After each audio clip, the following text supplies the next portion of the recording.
আৰু ফাইনেলি আমাৰ বিদ্যালয়সমূহৰ গুণোৎসৱৰ অন্ত পৰিল যেহেতু গুণোৎসৱ বুলি ক'লে বহু দিনৰ পৰাই বহুখিনি কষ্ট কৰিবলগীয়া হয় বহুতখিনি যা যোগাৰ কৰিবলগীয়া হয় গতিকে আমাৰ শিক্ষক শিক্ষয়িত্ৰীসকলৰো বহুখিনি কষ্ট হয়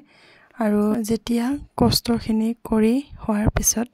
সফলতাৰে আমি গুণোৎসৱৰ দিনকেইটা পাৰ কৰিব পাৰোঁ তেতিয়া খুব বেছি ভাল লাগে আৰু হেয়াই আপোনালোকক আজি আমাৰ বিদ্যালয়ৰ গুণোৎসৱনো কেনেকৈ পাৰ হ'ল আৰু লগতে গুণোৎসৱত কি হ'ল সেইখিনি দেখুৱাবলৈ চেষ্টা কৰিছোঁ গতিকে চাও আহকচোন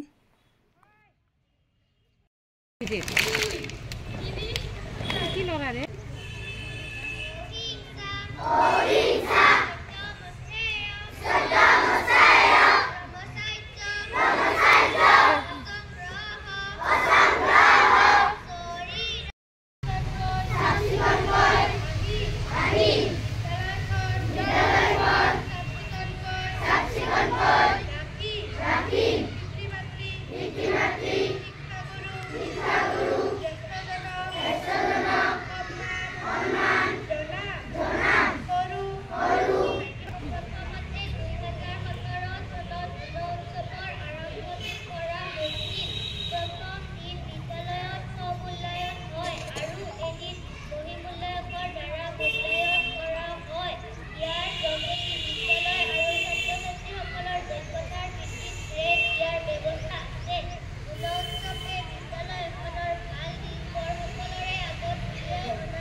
আমাৰ বিদ্যালয়লৈ অহা এক্সটাৰ্নেল ইভেলুয়েটৰ এই মেডামজনীয়ে এতিয়া আমাৰ প্ৰাচী পত্ৰিকাখনিৰ উন্মোচন কৰিলে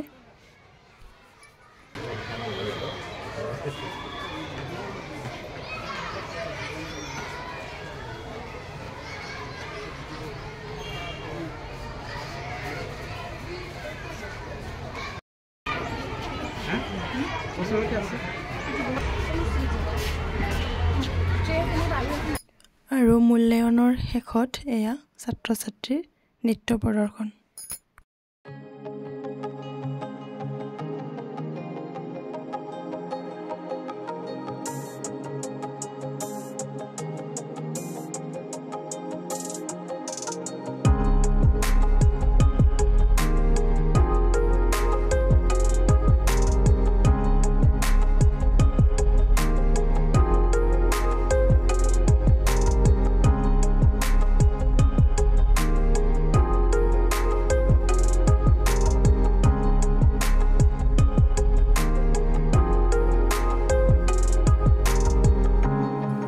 এইদৰে বিভিন্ন কাৰ্যসূচী বিভিন্ন ব্যস্ততাৰ মাজত আমাৰ সন্ধিয়ালৈ গুণোৎসৱৰ